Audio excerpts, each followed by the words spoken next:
Lumahok naman si Bangsamoro Youth Commission Chairperson Nasruddin Dondeng sa Grand Youth Award Ceremony ng Islamic Cooperation Youth Forum na ginanap sa Istanbul, Turkey.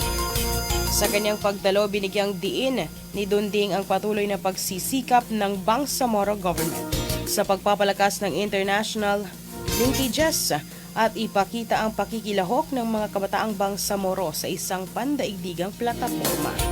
Tulad ng nakasaad sa 2022 to 2028 Strategic Plan ng Bangsamoro Youth Commission, ang pagdalo nito sa nasabing aktibidad ay isang patunay na ninanais ng komisyon na magkaroon ng malakas na ugnayan sa regional at global youth affairs.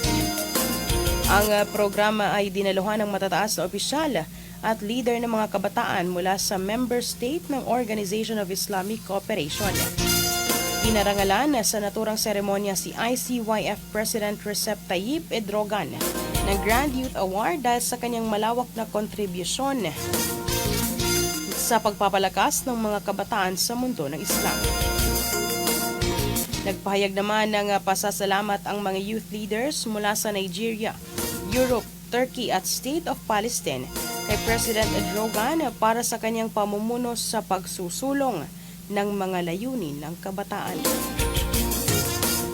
Bandera Reports Afternoon Edition.